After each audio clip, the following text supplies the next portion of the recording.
তো হাজী সাহেব মেয়েকে ডাকি বলছে, মা মৌলবীরা যে কষে মুই মরে গেলে বলে মোর জমি 3 ভাগ হবি, 2 ভাগ বলে সোল পাবি, তুই বলে 1 ভাগ পাবো, 100 বিঘে পাবো। হামা মুই মরার পর কবর যা যদি দেখো যে মোর জমি তুই হাল জুড়ছিস, এই দৃশ্য দেখলে মুই ওদিন হার্ট অ্যাটাক করুম। মা করে হার্ট অ্যাটাক করবে? জোরে বলেন। কুল্লু নাফসিন যায়কাতুল মাউত, প্রতিটি মানুষ মারা যাবে না? কেউ কেউ মরবে না? হ্যাঁ, সালমান এফ রহমান 8টা ব্যাংক লুট করে নিয়ে গেল, ও কি মরবে? কি বলেন? আর বাবু বলে মরবে।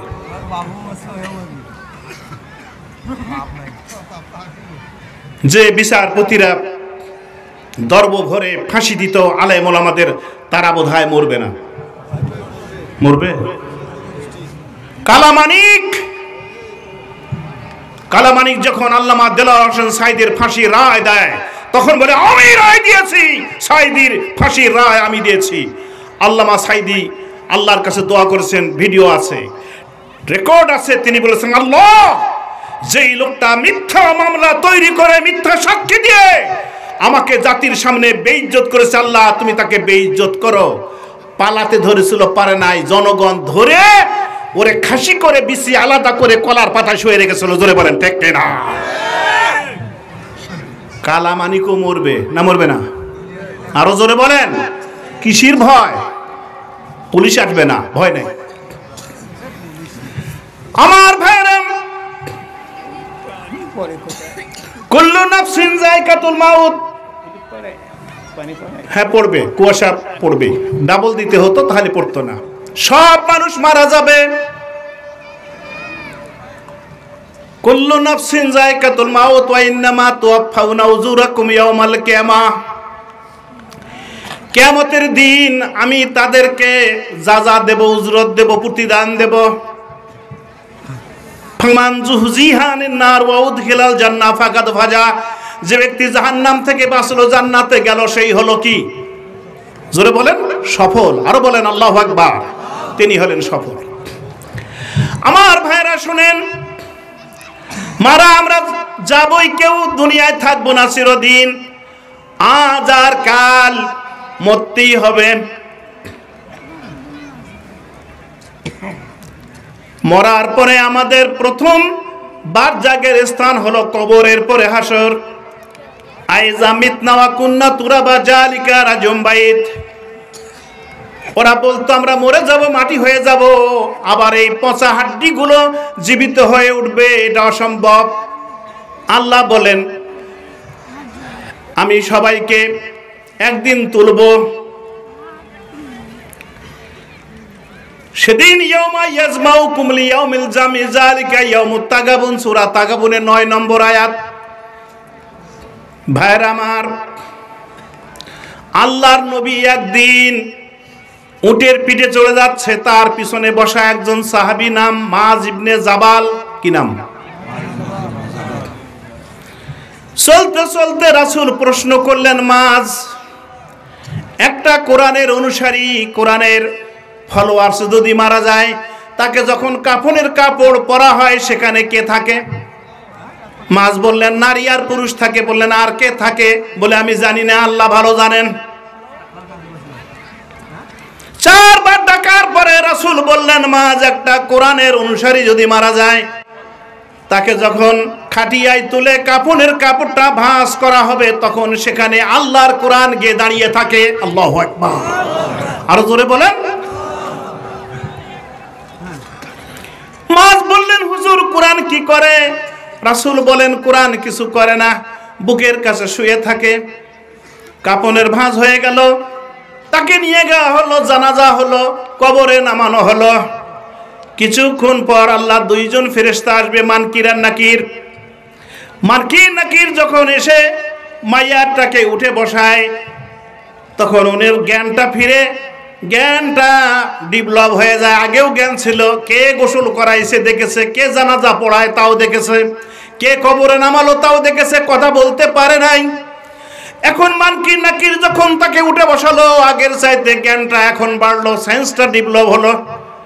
ডান দিকে হাত দিয়ে দেখে মাটি, বাম দিয়ে দেখে মাটি, উপরে মাটি নিচে মাটি, ভয়ে থরথর করে কাঁপতে থাকে। আমি তো সোফার উপরে ছিলাম, আমি তো খাটের উপরে ছিলাম, সুন্দর জায়গায় ছিলাম, এখানে কেন আসলাম? দরজা কোথায়, জানালা কোথায়, বাতি কোথায়, গদি কোথায়? এখানে তো শুধু মাটি আর মাটি।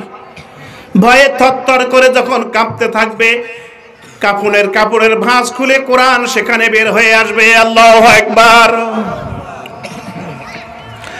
মানকির নাকির বলবে, হু আর ইউ, প্লিজ আইডেন্টিফাই, কে আপনি, আপনার পরিচয় দেন। কোরআন বলবে, আনা কালামুল্লাহ, আমি আল্লাহর কালাম। আল্লাহু আকবার। মানকির নাকির বলবে, হে আল্লাহর কালাম, একটু সরে যান, আমরা আল্লাহর পক্ষ থেকে আসছি, এই লোকটা কিছু প্রশ্ন করব, অডিও করব, ভিডিও করব, এরপর চলে যাব। কোরআন বলবে, না, আমি যাব না।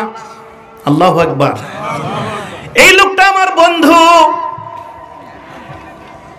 তার বাবা নেই, মা নেই, ভাই নেই, বোন নেই, স্ত্রী নেই, পুত্র নেই, কন্যা নেই, স্বামী নেই, কেউ নেই, সে একা বড় ভয় করছে আমার বন্ধু, আমি বন্ধুকে ছেড়ে চলে যাব না। তখন মানকির নাকির বলবে, উনি কেমন করে আপনার বন্ধু হলো? বলবে, 4টি কারণে তিনি আমার বন্ধু। কয়টা? জোরে বলেন। নাম্বার 1, আল্লাহ বলেছেন, আমিনু বিল্লাহি ওয়া রাসূলিহি ওয়া নূরিল্লাযী আনজালনা, ঈমান আনো আল্লাহর উপর, রাসূলের উপর। আমি যে কোরআন নাজিল করেছি তার উপরে ঈমান আনো। লোকটা ঈমান এনেছিল, আল্লাহর কোরআন নাজিল করেছেন, তানজিলুম মির রাব্বিল আলামিন। আল্লাহু আকবার। 2 নম্বর, লোকটা কোরআন পড়েছে, কোরআন যেটা করতে বলেছে, আকিমুস সালাহ, নামাজ কায়েম করো, নামাজ কায়েম করেছে। ইয়া আইয়ুহাল্লাযীনা আমানু কুতিবা আলাইকুমুস সিয়াম, ঈমানদার লোকেরা তোমাদের উপর সিয়াম ফরজ করা হলো, সিয়াম পালন করেছে। কোরআন বলেছে, ওয়া কাদা রাব্বুকা আল্লা তা'বুদু, পিতামাতার সাথে ভালো ব্যবহার করো, সে করেছে। কোরআন বলেছে, ওয়া আবুদুল্লাহ ওয়া লা তুশরিকু বিহি শাইয়্যা, আল্লাহর ইবাদত করো, কারো সঙ্গে শরীক করো না, করেছে। কোরআন বলেছে, আকিমুল ওয়াজনা বিল কিসতি ওয়া লা তুকসিরুল মিজান, ওজন ঠিক করে দাও, মানুষকে ক্ষতি করো না, সে ওজন ঠিক করেছে। কোরআন বলেছে, ওয়া কারনা ফি বুয়ুতিকুন্না ওয়া লা তাবারুজনা তাবারুজাল জাহিলিয়াতুল উলা, ও নারীরা ঘরে আবদ্ধ থাকো, সাজগোজ দেখিয়ে বেরিও না, পেট পিঠ দেখিয়ে বেরিও না। ওই লোকটা, মেয়েটা পর্দা করে চলেছে। আলহামদুলিল্লাহ। এমনি করে 1000 বিধান আছে কোরআনে, মেনে চলো। 1000 আছে, নিষেধ করো না, করো 1000, করো না 1000 আছে। এই লোকটা কোরআনের বিধানগুলো মেনে চলেছে। 3 নম্বর হলো, লোকটা কোরআনের দায়ী ছিল। আল্লাহ তাআলা বলেছেন সূরা মায়দার 67 নম্বর আয়াত, ইয়া আইয়ুহার রাসূল বাল্লিগ মা উনজিলা ইলাইকা মির রাব্বিকা, হে রাসূল, আমি তোমাকে যে কোরআন তোমার উপর নাজিল করেছি সেই কোরআনের তুমি দায়ী হও। কোরআনের দাওয়াত মানুষের কাছে দাও, মানুষকে কোরআনের দিকে ডাকো। উদু ইলা সাবিলি রাব্বিকা বিল হিকমা। আল্লাহু আকবার। এই লোকটা আল্লাহর কোরআনের উপর ঈমান এনেছে, কোরআনের হালালকে হালাল মেনেছে, হারামকে বর্জন করেছে, আর কোরআনের প্রচার করেছে। কোরআন ছিল যেখানে, এই লোকটা ছিল সেখানে, কোরআনের মক্তব সেখানে, কোরআনের মাদ্রাসা সেখানে, কোরআনের মাহফিল সেখানে, কোরআনের স্লোগান সেখানে, কোরআনের রাজনীতি যেখানে, লোকটা ছিল সেখানে, কোরআন আছে যেখানে, লোকটা ছিল সেখানে। এই 4টি কারণে তিনি আমার বন্ধু। এ কথা বলার পর কোরআন বলবে, my dear friend yeah Rafiq, don't worry, কোনো চিন্তা করো না, আই অলওয়েজ উইথ ইউ, আমি সর্বদাই তোমার সাথে থাকবো। তোমার বাবা নেই, মা নেই, ভাই নেই, বোন নেই, আমি আল্লাহর কাছে যাচ্ছি, বিছানা বালিশ নিয়ে এসে তোমার কবরে বিছাইয়া দেব। আল্লাহু আকবার। ও আমার বন্ধু, হাসরের ময়দানে যেদিন আল্লাহ তোমারে উঠাবেন, আমি তোমার সঙ্গে দেখা করব। সেদিন তোমার বাবা মা ভাই বোন কেউ তোমার কাছে আসবে না। সূরা আবাসার 34 থেকে 38 নম্বর আয়াতে আল্লাহ তাআলা বলেন, ইয়াউমা ইয়াফিরুল মারউ মিন আখিহি ওয়া উম্মিহি ওয়া আবিহি ওয়া সাইবাতিহি ওয়া বানিহি, সেদিন পালাবে তার ভাই, তার মা, তার বাবা, তার ছেলে, তার সন্তানাদি, সবাই তাকে ছেড়ে পালাবে, গোষ্ঠীর লোক সবাই পালাবে, কেউ পরিচয় দেবে না। ও বন্ধু আমার, হাসরের ময়দানে আমি তোমার সাথে থাকবো, আল্লাহর কাছে সুপারিশ করে আমি তোমাকে জান্নাতে পৌঁছাইয়া দেব। জোরে বলেন আল্লাহু আকবার। এই জন্য সিদ্ধান্ত নিতে হবে আমাদের, কোরআন আছে যেখানে আমরা থাকবো, কোরআন আছে যেখানে আমরা থাকবো, কোরআন নাই যেখানে আমরা নাই। যেই জায়গাতে কোরআন নাই আমরা মুসলমান সেই জায়গাতে কি আছি? নাই। আমার কথা বুঝে গেল ভাই? বিরক্ত হচ্ছেন নাকি? আমার প্রথম কথা শেষ, বলেন আলহামদুলিল্লাহ। আমি এখন যে আয়াত তেলাওয়াত করছি দুটি বিষয়ে কথা বলবো ইনশা। আল্লাহ বলেছেন, লোকমান তার ছেলেকে বলল, ছেলে খবরদার শিরক করো না, শিরক বড় জুলুম। আল্লাহ তাআলা বলেছেন কোরআনে সূরা নেসার 48 এবং 116 নম্বর আয়াতে,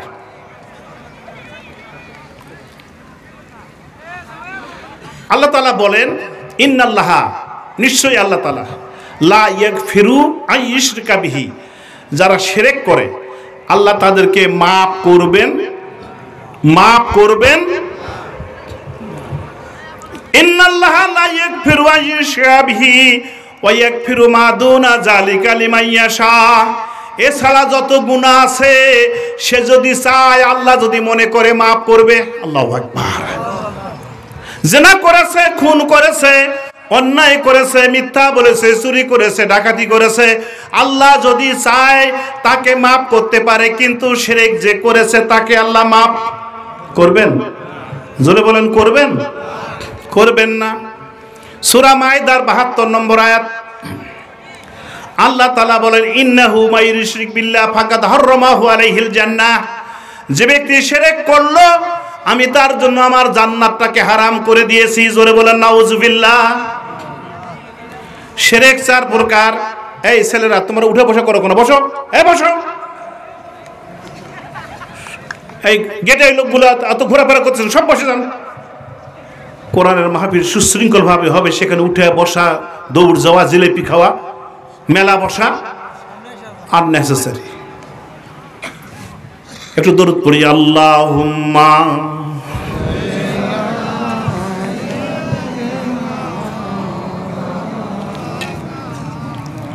ওয়া আলা আলি সাইয়্যিদিনা।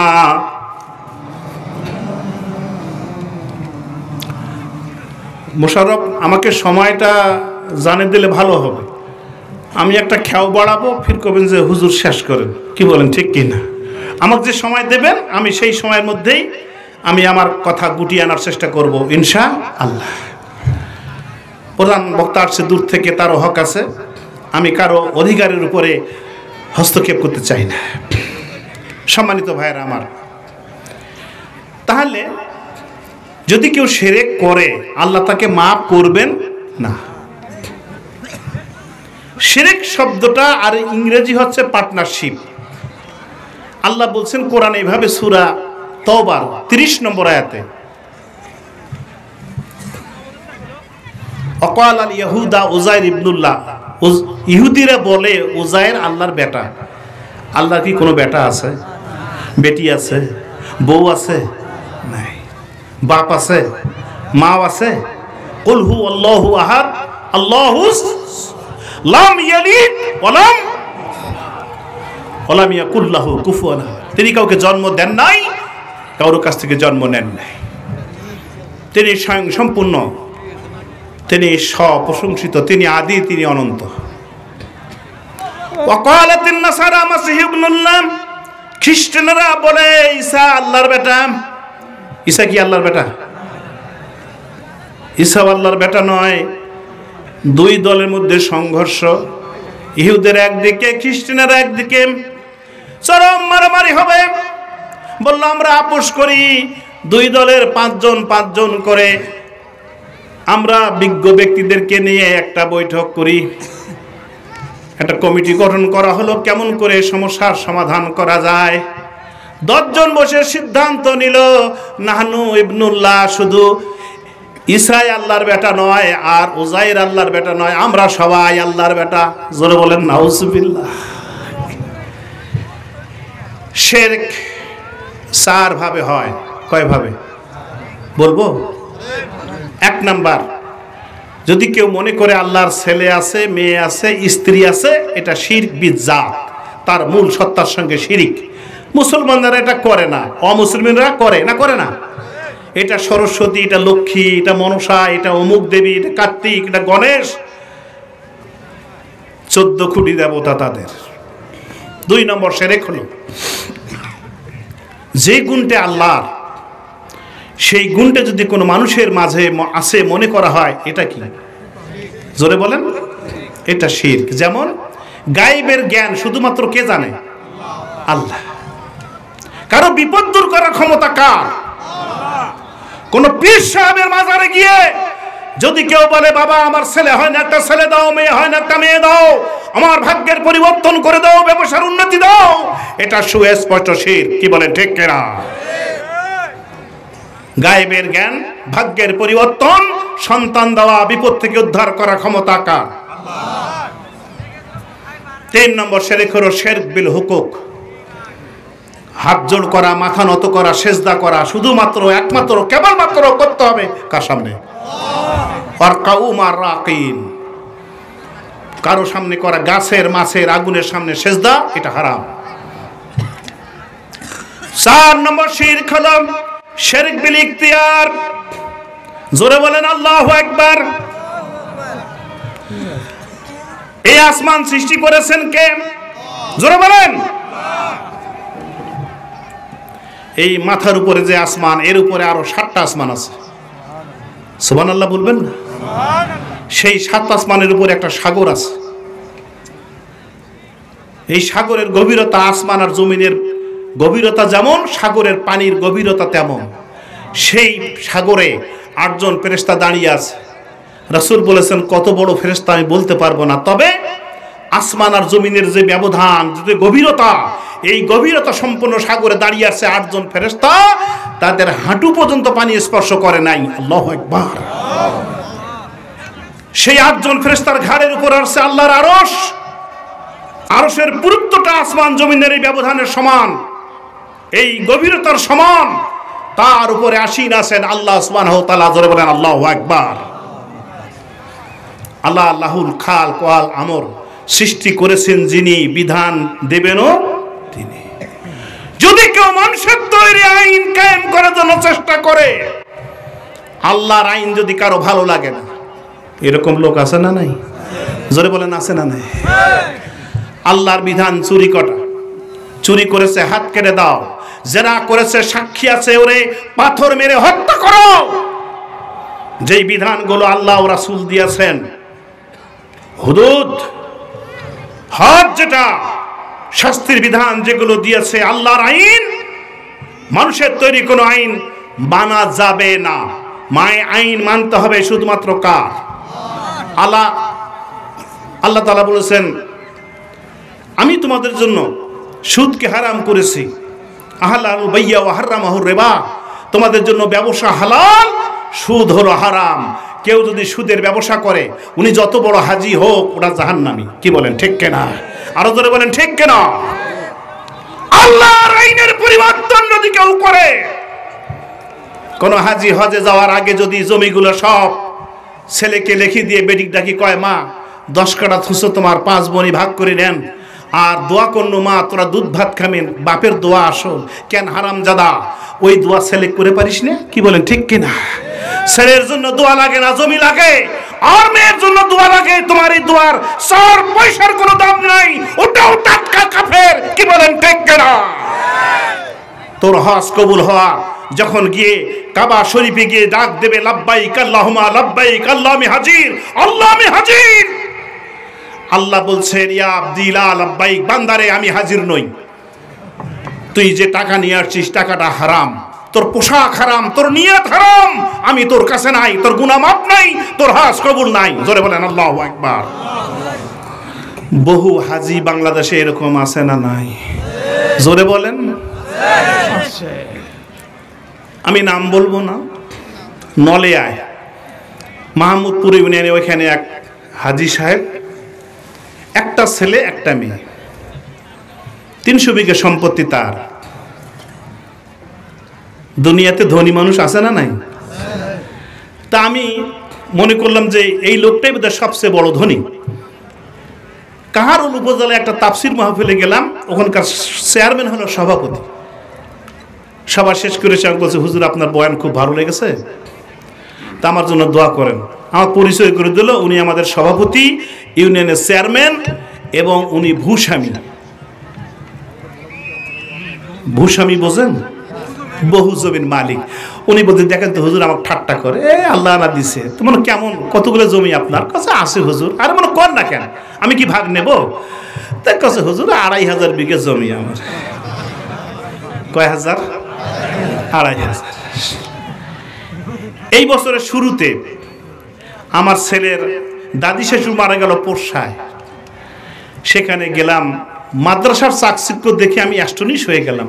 বললাম মাদ্রাসার এত শান শওকত, পোরশা মাদ্রাসা দেশের মধ্যে একটা বড় মাদ্রাসা, এত কিছু শান শওকত কেন? কয় হুজুর জমির কারণে।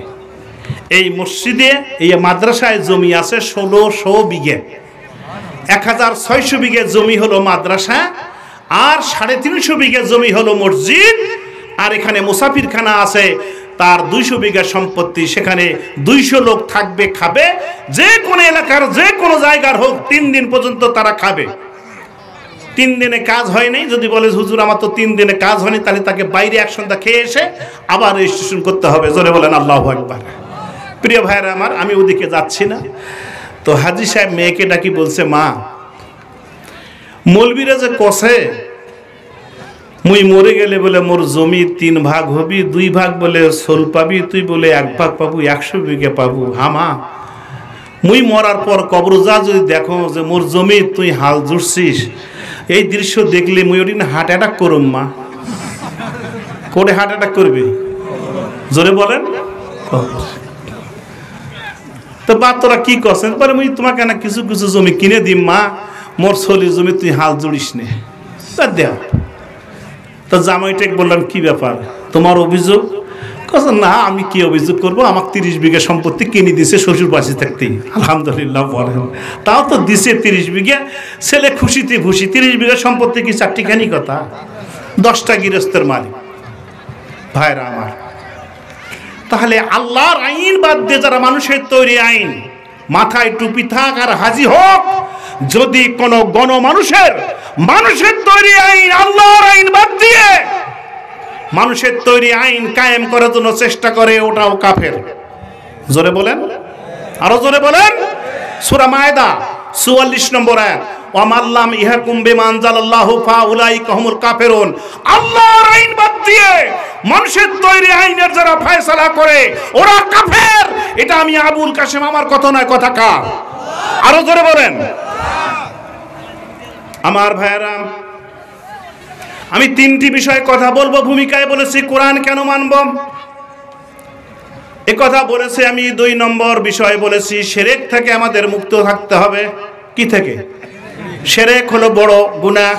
শিরক করলে আল্লাহ জাহান্নাম দেবেন, জান্নাত হারাম করে দেবেন। শেষ কথা যেটা বলতে চাই, বিরক্ত হচ্ছেন নাকি? আমার 3য় কথা, এই 11টার 2 নম্বর যে কথা, লোকমান ছেলেকে যখন বললেন আল্লাহর সঙ্গে কাউকে শরীক করো না, এ কথা আল্লাহ গ্রহণ করার পর আল্লাহ নিজের থেকে বলেন পিতামাতার সাথে ভালো ব্যবহার করো। তোমার মা কষ্ট করে দুধ পান করাতে তোমাকে 2 বছর লেগেছে, কাজে পিতামাতার সাথে ভালো ব্যবহার করো, আমারও শুকর করো, তাদেরও শুকর করো। জোরে বলেন আল্লাহু আকবার। এখন আসেন একটু দরুদ পড়ি, আল্লাহুম্মা।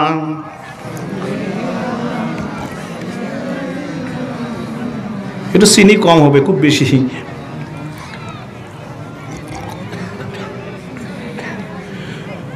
ওয়ালা আলে সাইয়্যিদিনা।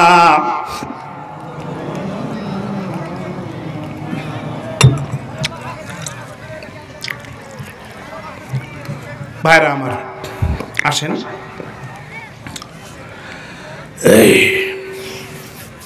আল্লাহর পরে দুনিয়াতে যার মর্যাদা বেশি, তার নাম হলো পিতা আর মাতা। একজন সাহাবী বললেন, হুজুর সবচেয়ে বড় আমল কোনটি?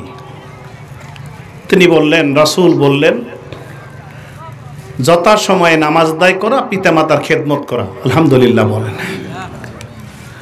আর একজন সাহাবী প্রশ্ন করলেন, হুজুর দুনিয়ার বুকে সবচেয়ে উত্তম আমল কি? তুমি যে আল্লাহর পথে জিহাদ করা, পিতামাতার সঙ্গে ভালো ব্যবহার করা। আর এক সাহাবী এসে বললেন, হুজুর আমার বাবাও বেঁচে আছে, মাও বেঁচে আছে, আমার খেদমত কে পাবে? রাসূল বললেন, তোমার মা। আলহামদুলিল্লাহ বলেন। আচ্ছা, ছেলে আর মেয়ে সবাই কি একরকম হয়? কারো বাবার উপর টান, কারো মায়ের উপর টান, তাই নয়? তো মনে হয় হাদিসের ভাষাটা দেখে মনে হয় ছেলেটার ওই সাহাবীর বাবার উপর টান বেশি ছিল। তিনি আবার বলেন, হুজুর আমার বাবাও আছে, মাও আছে, আমার খেদমত কে পাবে? রাসূল বললেন, তোমার মা। তৃতীয়বার বললেন, রাসূল বললেন, তোমার মা। চতুর্থবার বললেন, রাসূল বললেন, তোমার বাবা। তাহলে মায়ের দাম হলো কয় গুণ? 3 গুণ। বাবার দাম 1 গুণ। যদি কোন কেন আমি এত কষ্ট করে রোজগার করে ছেলেকে খাওয়াইছি, তা আমার দাম কম, মায়ের দাম বেশি কেন? ছোটে যদি কান দেয়, এখন ভাত নামাতে হবে, ভাত পড়া যাচ্ছে, মা যদি কয় ছোলটে কেন ধরো তো, 3 মিনিট 5 মিনিট ছোলটেকে আপনি থামাতে, চুপ বাবা চুপ, চোপে না, এই তুই ধর, মুই এক ফাড়ে না। কি বলেন, ঠিক কিনা? 5 মিনিট আপনি চালাতে পারেন না, আর 24 ঘন্টা নিয়ে আছে ওই বোঝটা আপনার ঘাড়ে, কোনো তার বিরক্তি নাই। বলেন আল্লাহু আকবার। আমার ভাইরা, আমি কয়েকটি কথা বলবো এই ব্যাপারে। আল্লাহ রসুলের সাহাবী নাম হলো বুরাইদা। তার মা প্যারালাইসিসের রোগী, চলতে পারে না। বুরাইদার উপরে হজ ফরজ হলো। এখন বুরাইদা কেমনে মাকে রেখে যায়? তাকে দেখার কেউ নেই। মাকে কাপড়ে করে বেঁধে নিয়ে নিজের পিঠে বাঁধলেন, তারপরে উঠে চড়ে হজে গেলেন। এই 430 কিলোমিটার পথ মদিনা থেকে মক্কায় আসলেন হজ করার জন্য। মা পিঠের উপরে বুরাইদার কত প্রস্রাব করেছে, পায়খানা করেছে, কোনো বিরক্তি হয় নাই। এত কষ্ট করেছে, হজ করেছে, সাই করেছে। আপনার মদিনায় ফিরে যাওয়ার পর তার মনে একটা এমন ভাব আসলো, আমি মায়ের জন্য যেটা করেছি আর কেউ করে নাই, মায়ের বোধহয় হক আমি পুরোপুরি আদা করতে পেরেছি। কথা বুঝা যায়? রাসূল কি গিয়ে বললেন, হুজুর এই ঘটনা, আমার মা প্যারালাইসিসের রোগী, আমি তাকে ঘাড়ে করে নিয়ে হজে গেছি, আমার পিঠের উপরে প্রস্রাব করেছে, পায়খানা করেছে, মায়ের পায়খানা আমি হাত দিয়ে পরিষ্কার করেছি। হুজুর আমার মায়ের যে হক ছিল, এই মায়ের হকটা কি আমার আদা করতে পারি নাই? রাসূল বললেন, বুরাইদা বসো। সুবহানাল্লাহ বলেন। বুরাইদা বসো। ও বুরাইদা, তোমার মায়ের তুমি কতগুলো দুধ খেয়েছো? বলে, হুজুর জানি না। তোমার মায়ের 1 ফোঁটা দুধের দাম, সারা জীবন যদি মাকে ঘাড়ে করে নিয়ে বেড়াও, তাহলে 1 ফোঁটা দুধের ঋণ তুমি শোধ করতে পারবে?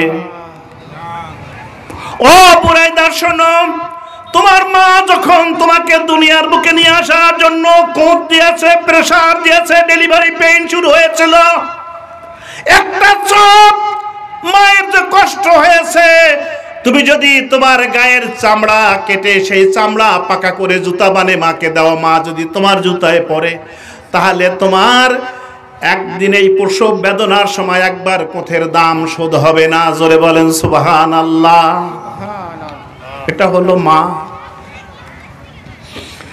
হুমা নারুকা ওয়া জান্নাতুকা ওয়া রাই জান্নাত ওয়া রাই জাহান্নাম।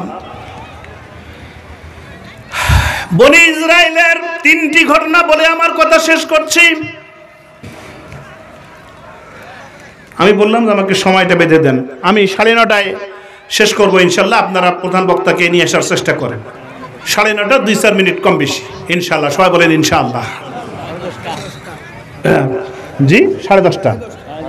হ্যাঁ, কারণ রাত 12টার পরে লোক থাকবে না, ওনারও তো হক আছে। কি বলেন, ঠিক কিনা? আচ্ছা যাই, আমি 3টে ঘটনা বলি। বলবো? জোরে বলেন। বনি ইসরাইলের 3 জন যুবক, আমাদের যুবকেরা পিকনিক খায়, কুয়াকাটার বেড়া যায় না, যায় না? 3 জন যুবক বলল চলো যাই, ঘুরে আসি। ঘুরতে গেল, অনেক দূর চলে গেছে, হঠাৎ বৃষ্টি নেমে আসলো।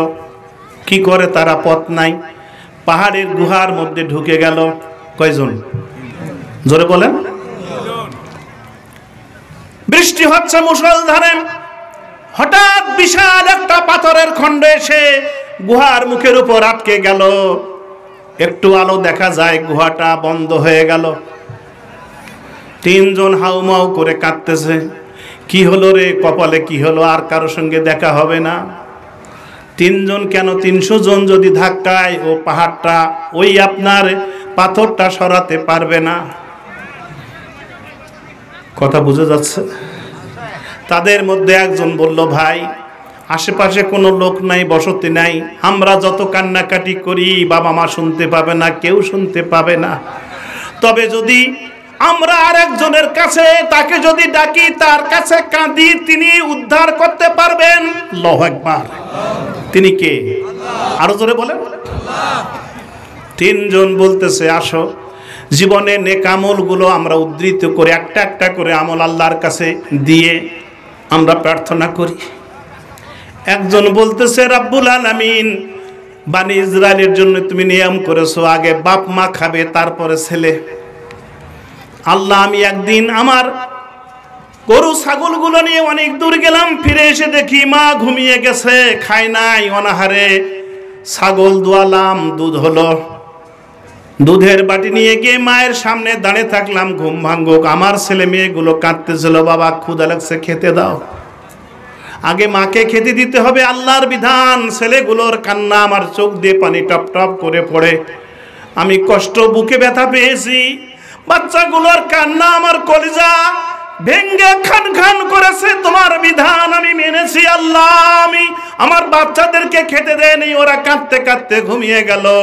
গভীর রাতে মা জেগে উঠলো, বাবা আব্দুল্লাহ তুই কেন দাঁড়ে? বললাম, মা তুমি খাওনি, তাই আমি দুধ দহন করতে দেরি হয়েছে, আসতে দেরি, তাই দুধ দহন করে দাঁড়িয়ে আছি। তিনি দুধ খেলেন না এবং দোয়া করলেন। আল্লাহ, ওই ঘটনাটা আমার হৃদয়ে নাড়া দেয়।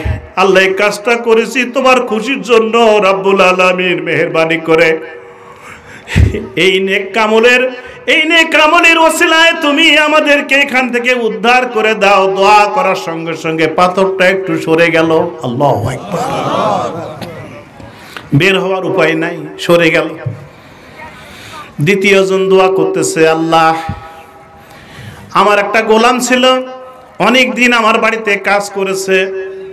সে বলল, মালিক আমার টাকাগুলো দেন, আমি চলে যাব।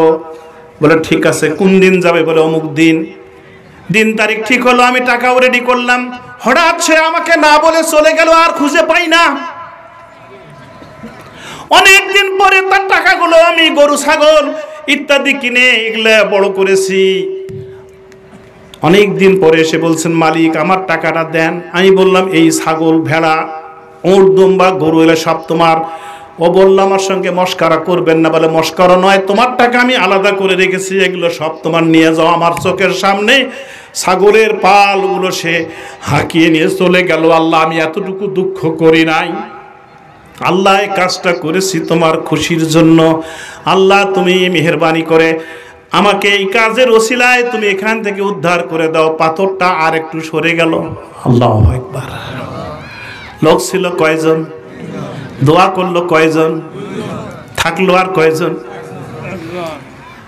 এখন এই লোক বলতেছে, যুবক বলতেছে, রাব্বুল আলামিন, আমি একজন সম্পদশালী মানুষ, আমার চাচা হলো গরিব মানুষ, কিন্তু চাচার একটা বোন ছিল, চাচার একটা মেয়ে ছিল অপূর্ব সুন্দরী।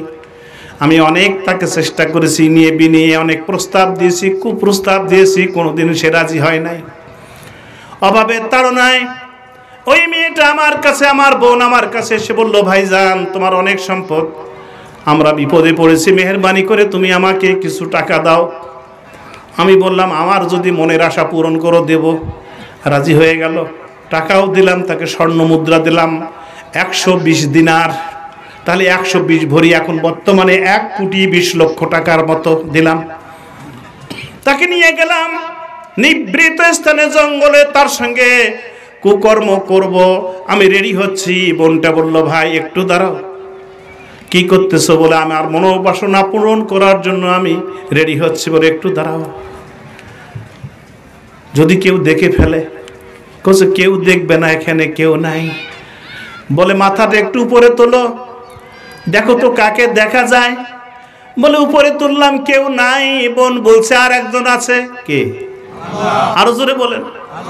ভাই রে, আমার অভাবের তাড়নায় তোমার কাছে টাকা নিয়েছি, তুমি শর্ত পূরণ না করলে টাকা দাও না, তাই রাজি হয়েছি। ভাই, আমার জীবনে কোনো পুরুষ আমাকে স্পর্শ করে নাই। আল্লাহরে ভয় করো, জাহান্নামের শাস্তিকে ভয় করো। ভাই, আমার সতীত্ব তুমি নষ্ট করো না। যখন এই কথা বলছে, আল্লাহ তোমার ভয়ে আমি সেখান থেকে পালিয়ে এসেছি। আমার সোনা আর ওই বোনের ভালোবাসা আমি ভুলে গেছি। এই কাজটা করেছি তোমার খুশির জন্য। আল্লাহ এই কাজের ওসিলায় তুমি বের করে দাও। পাথরটা সরে গেল, 3 জন বের হয়ে আসলো। বলেন আলহামদুলিল্লাহ। একটু দরুদ পড়িয়ে নেই। আল্লাহুম্মা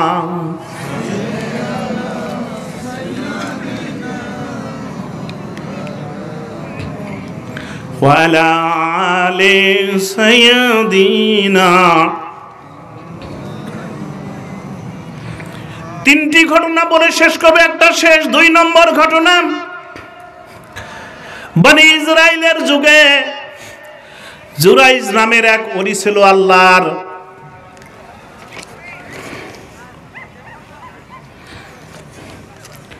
এই আল্লাহর ওলি দিন রাত তিনি ইবাদত করেন। বাড়ির সামনে একটা হুজরা, তিনি সব সময় নামাজে আছেন। তার মা জরুরি প্রয়োজনে এসে ডাক দিল, জুরাইজ। জুরাইজ বলতেছেন, আল্লাহ, একদিকে আমার মা আর একদিকে আমার নামাজ। রাব্বুল আলামিন, আমি নামাজে থাকলাম। দ্বিতীয়বার মা একটু পরে এসে ডাক দিল, তখনও নামাজে। তৃতীয়বার এসে ডাক দিল, তখনও নামাজে।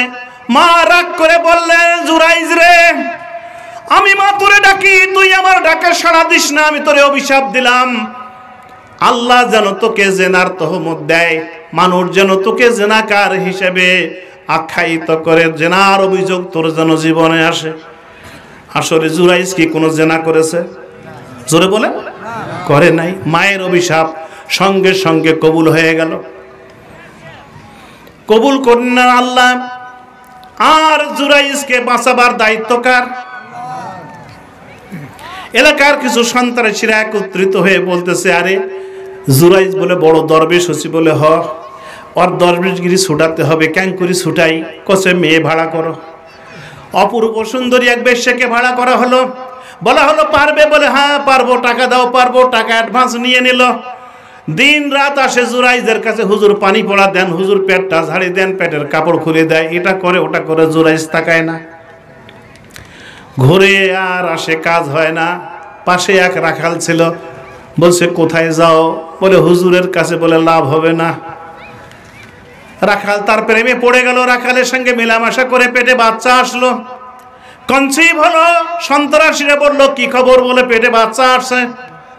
আল্লাহর ফয়সালা দেখেন, তারা বলছে বাচ্চাটা প্রসব হোক, এখন কিছু বলা যাবে না। বাচ্চা প্রসব হলো 11 দিন। এলাকার রোডে গেল, হুজুর জেনা করেছে, বাচ্চাও হয়েছে, জারুর সন্তানের পিতা। দাও, কুড়াল, খন্তি সব নিয়ে এসে জুরাইজের হুজরা ভাঙতেছে। হযরত জুরাইজ নামাজে। কথা বুঝা যায়? বলছে কি ব্যাপার, তোমরা আমার ঘর ভাঙতেছো কেন? ও হুজুর, তলে তলে ডুবে ডুবে জল খাও, কিছু বোঝো না। ওই দেখো মেয়েটা, ওর সঙ্গে জেনা করেছো, বাচ্চাও হয়েছে। কি বলো তোমরা? তোমরা ঠিক আছে, বাচ্চাটাকে আমাকে দেন। বাচ্চাটাকে হাতের উপর নিয়ে বলতেছে, ছেলে রে, তোর বাবাকে 11 দিনের ছেলে বলতেছে আমার বাবা অমুক রাখাল।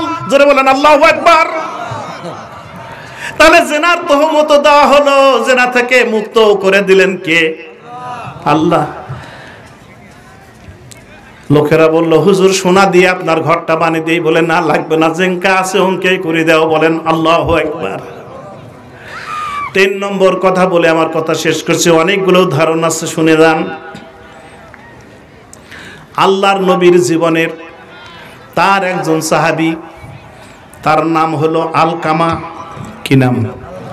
জোরে বলেন।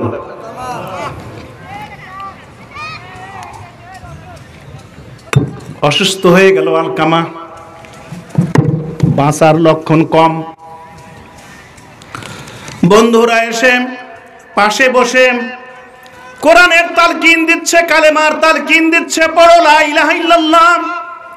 বাম কানে যখন কালেমা বলে মুখটা ডান দিকে সরায়, ডান কানে যখন বলে মাথাটা বাম দিকে সরায়। মৃত্যুর সময় যার মুখ দিয়ে কালেমা উচ্চারণ হয় না, তার লক্ষণটা কি ভালো?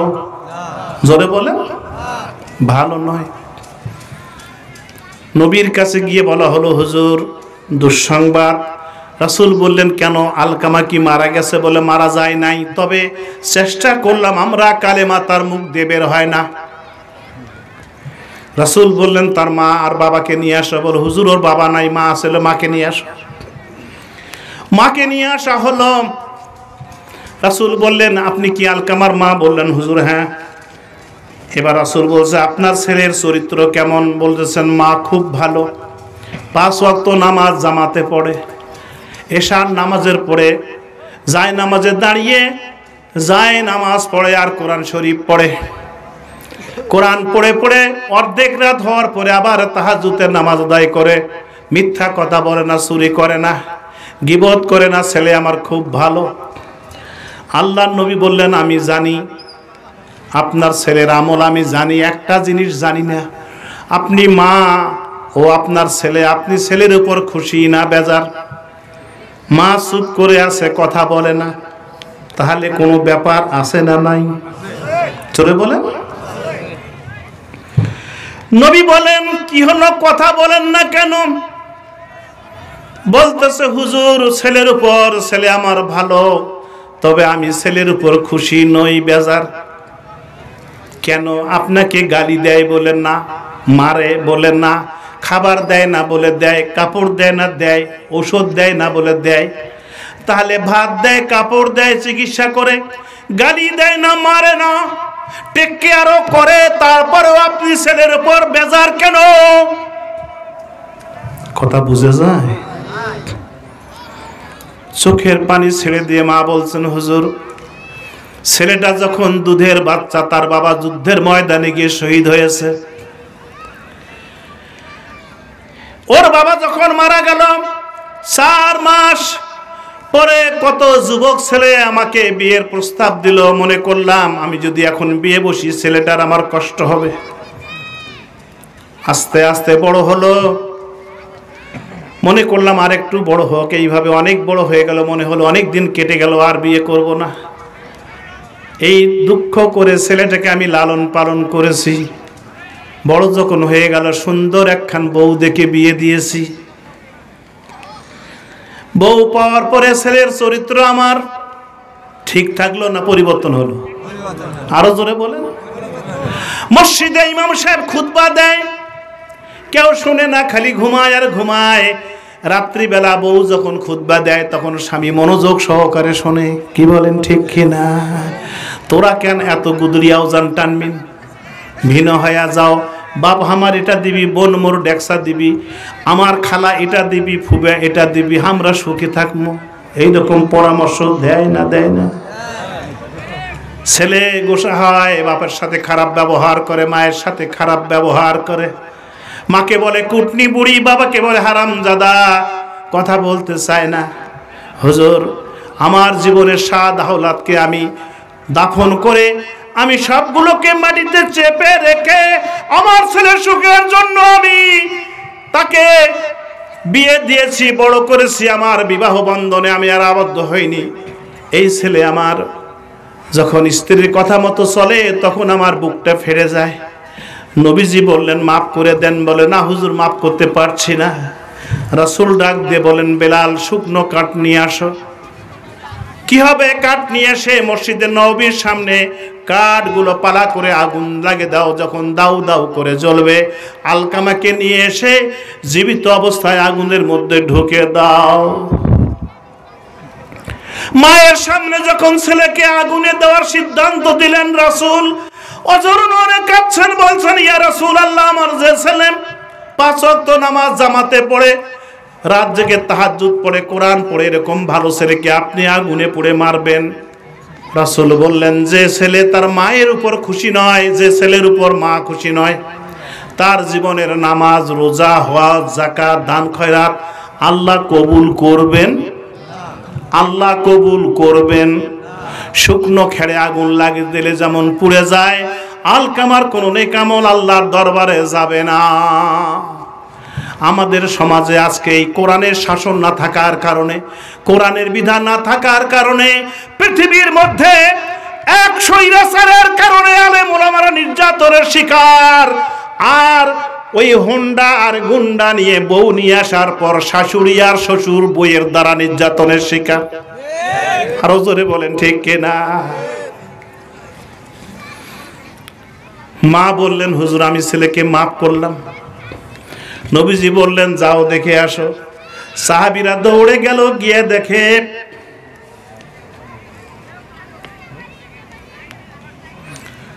গিয়ে দেখে আলকামা জোরে জোরে পড়তেছে, লা ইলাহা ইল্লাল্লাহু মুহাম্মাদুর রাসূলুল্লাহ।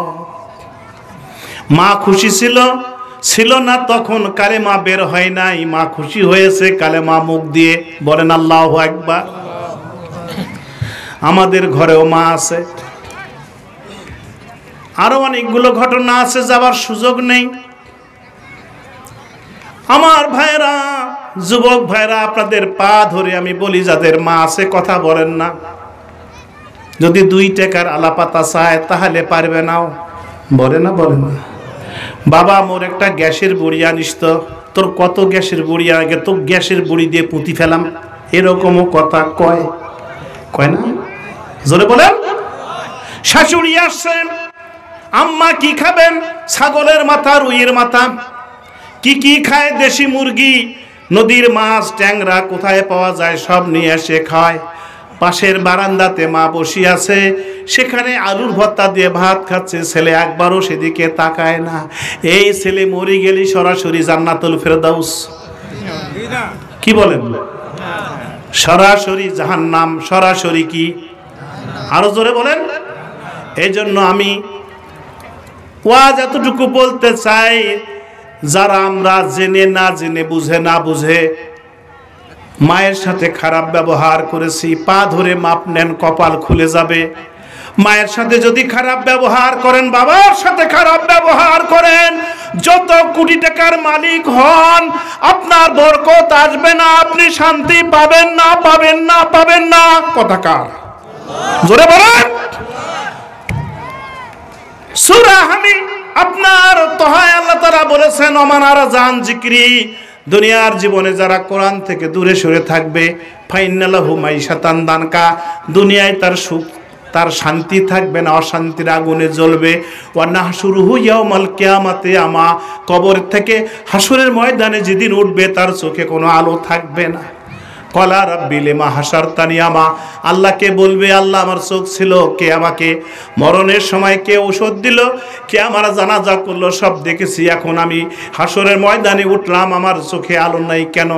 আল্লাহ তাআলা বলবেন, কলা কাযালিকা তাতকা আয়াতুনা ফানাসিতাহা ওয়া কাযালিকাল ইয়াউমা তুনসা, বান্দারে তোর জন্য একটা বিধান দিয়েছিলাম কোরআন জানিস নাই, মানিস নাই, এই জন্য দুনিয়াতেও অশান্তি, পরকালেও আজকে তোর চোখ নষ্ট করেছি, তোর উপর রহমত করব না, বরং জাহান্নামে তোকে নিক্ষেপ করব। জোরে বলেন নাউজুবিল্লাহ। আমার ভাইরা, আসুন আমাদের সিদ্ধান্ত নিতে হবে, কোরআন আছে যেখানে আমরা আছি, কোরআন নাই যেখানে আমরা নাই, সেখানে আমরা কি রাজি আছি? একটু তাকবীর দেবো আমি, আপনার হাত তুলবেন। নারায়ে তাকবীর। আল কোরআনের আলো, কোরআন আছে যেখানে, কোরআন নাই যেখানে, আল কোরআনের আলো। বিনোদনগর কদমতলীর এই তাফসীর মাহফিল, আমাদের প্রধান অতিথি চলে আসছেন, সবাই বলেন আলহামদুলিল্লাহ। নারে তাকবীর। প্রধান অতিথি আনোয়ার ভাইয়ের আগমন, আনোয়ার ইসলামের আগমন কদমতলীর পক্ষ থেকে। আমার ভাইরা, আর একটা কথা বলি, বিরক্ত হবেন?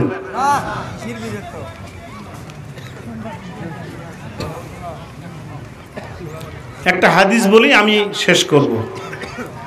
আল্লাহ তাআলা ভালো করে শুনেন, যখন জমিনটা তৈরি করলেন, খুব ভালো করে শুনেন, তখন জমিনটা থরথর করে কাঁপতেছিল। আসসালামু আলাইকুম। জি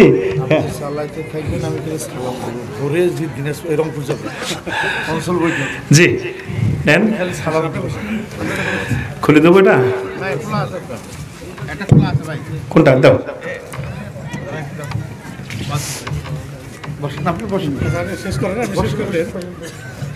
না না, শেষ হয়নি এখন। আলহামদুলিল্লাহ, কিন্তু আমার নাম বলিছে, আর কি দরকার?